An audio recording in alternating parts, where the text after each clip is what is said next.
Hi, and welcome to my story of how I was diagnosed in 2020, December 2020, with throat and neck cancer, which, to be honest, is quite strange having been told you've got throat and neck cancer when you've never smoked in your life. And it was the worst day of my life ever. And the past 3 years have been hell. And the cancer was just the beginning of a long journey, which I hope will tell you in depth of A, being diagnosed, B, what comes with it, C, the side effects, and what they don't tell you about the side effects, and having to deal with another illness on the back of recovering from my cancer. Let's go back to the beginning. In December 2020, just 10 days before Christmas, for over 12 months, I had a lump going on my neck. I had a big beard, no hair, and it was hiding it. And my GP kept on telling me it was my lymph nodes which was swelling up and not to worry about it. Bearing in mind, this was the second lockdown of COVID. The first lockdown, I worked all the way through it. I was a truck driver picking up cars for a salvage company in Manchester, which was my job that I thought I'd be there till I was 65. That was the plan. So getting back to being diagnosed, my lump got bigger and bigger, to the point where my GP said on the third visit, it's dental. You need to go and see a dentist. So I was lucky enough to see a lovely Jewish lady dentist who x-rayed me on a Sunday morning and said, this isn't dental, it's serious. So my wife, who's a nurse, took me to A&E, did all the tests, blood tests, everything. Lovely doctor come in and see me and said, look, Mr. Gavin,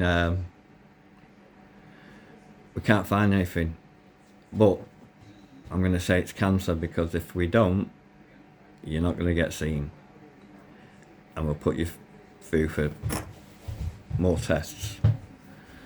So a week later, Thursday evening, 4 o'clock, went to the hospital, seen a consultant, did a biopsy down my up my nose, down my throat.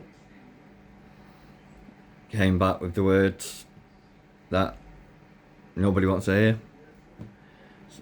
First words he said to me was, it's cancer. And how many years have you been smoking? Which I said, never smoked in my life. And my world fell apart. I was on my own, because he said to me, where's your partner, where's your wife? My wife was at work on a late, which is 8:30 finish. I was just devastated. My legs were like jelly. Didn't know what to say. Well, I did. The first thing I said was, am I going to die? And the two consultants looked at me and said, no, you're not going to die. We're going to sort you out. So Dr. Catcher, who's been brilliant, says to me, we'll see you again in 2 weeks. And I thought, 2 weeks, I've got to wait 2 weeks. And again, he said, well, why have you came on your own? So I said, look, my wife's a nurse at the MRI. She's on late. And he said, what's your wife's name? So I told him, Claire. And he knew my wife. And he said, I will do it in the morning. Come with Claire, 10:30 in the morning, and we'll do another biopsy. Which I did. Came in the morning. Nope, let me just go back. I had to come out of the hospital, got in my car, tried ringing Claire. Claire's on the ward, can't answer the phone. My kids were at my mum's, waiting for me. I had to ring work, which I did, and my manager, who's a friend and been a rock, said, how are we? And I said, it's bad. I said, it's cancer. I'll be in the morning to sort everything out about what sick pay and the like. No, don't worry. Do not come in. Don't worry about anything. We'll sort everything out. And to be fair to him, he did. So I set off to my mum's. Driving, how I driven, I don't know. To this day, I don't know how I got from the hospital to my mum's, which is only a mile and a half away, but don't know. Just everything's just blank. Gets to my mum's, and my mum's is proper Irish family. My kids are there, my nephews are there, my great nephew's young kids are there. We walked in, and I just burst into tears. And they knew, I just said about cancer. And they were devastated. My mum was absolutely heartbroken because my dad died, I think it was 3 years earlier with cancer. So my sister's gone through cancer. And I just broke down. Had to tell Claire. Claire didn't know yet. Claire got home, devastated, ringing around people, telling people, look, this is how it is.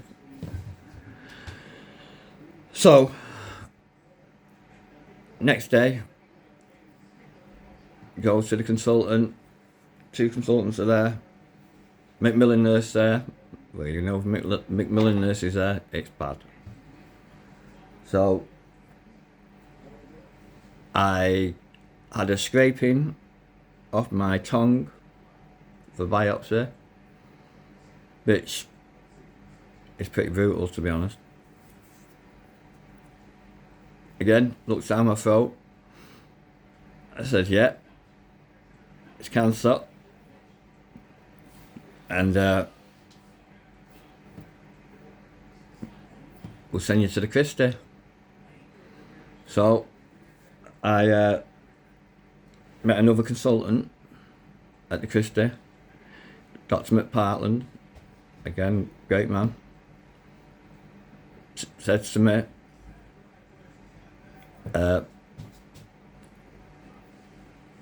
the cancer you've got, the recovery is the worst of all cancers.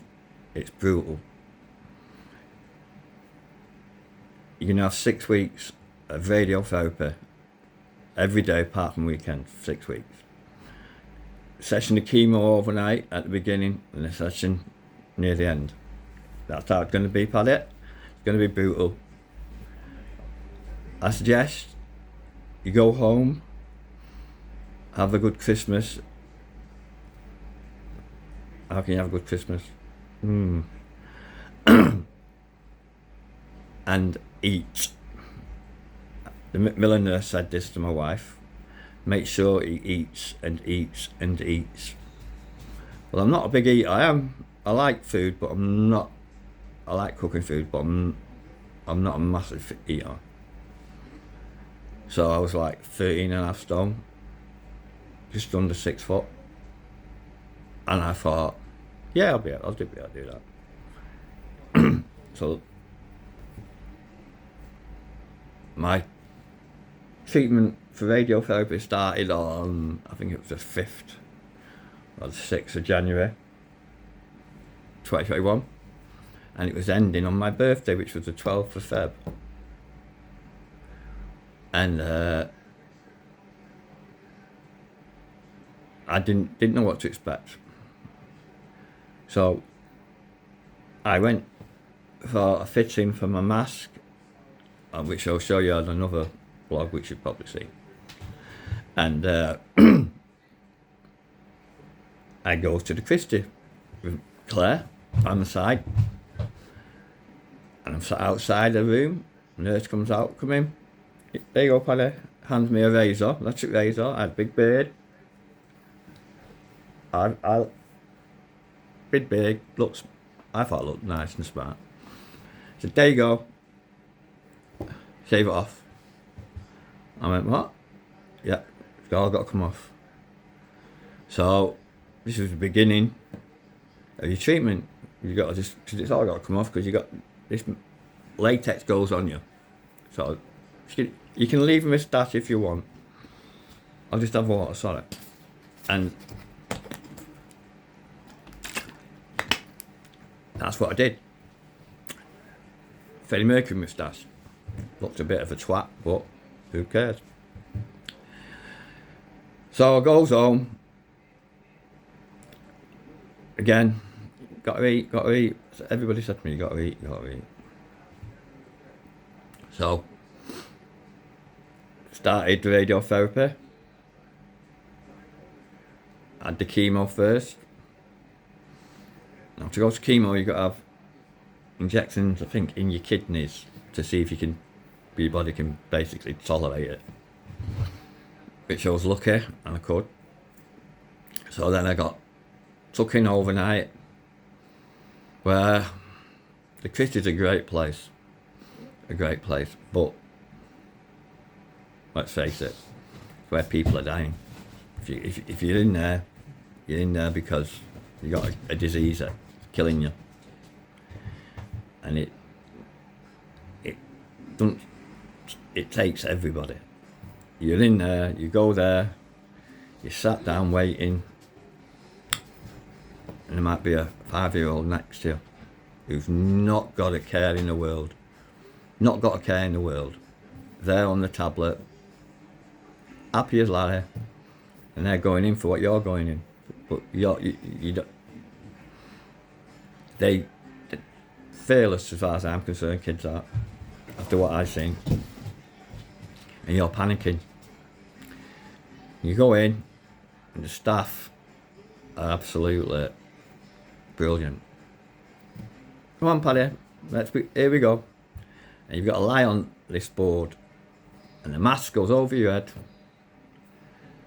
and it gets pinned to the board.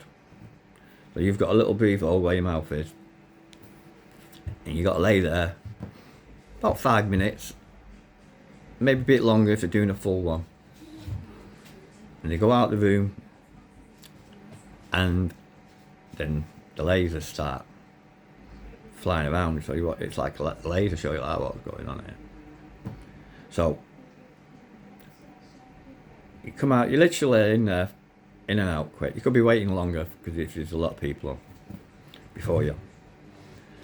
So you come out, and they say you might be able to drive, you might be able to do this. It affects different people.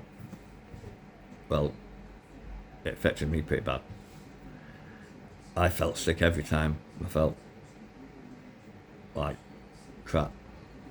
Claire drive, I'd be throwing up coming home. Luckily, because of COVID, the lockdown, it was taking us to get from Christie to our house half an hour each way. That was quite good. Clear run. And that was me every day for 6 weeks. You can't eat. Everything tastes disgusting, like gravel. The same metal. Well, I was having meat and it tasted like gravel. Drinking, horrible. The sickness, the gave you, yeah, there's, forget what sickness was they were called, but you had to get a good match for you. Each person's different. It took me a couple of weeks to get settled where I had no nausea. I mean, bad. And I was on some pretty bad drugs, and because with the chemo, which I had an infusion overnight. Again, it's pretty brutal. Just being in the hospital, the staff are brilliant, the hospital's brilliant, but at the end of the day, everybody's in there for the same thing, different part of the body, but that's it. But what I'll do is I'll sign off, or whatever we call it, for today, and I'll come back for part 2 of how I ended up basically paralysed from the neck down for 3 months. But that's another story, and some good tales and some crack. But thanks for listening. Cheers, you've been good.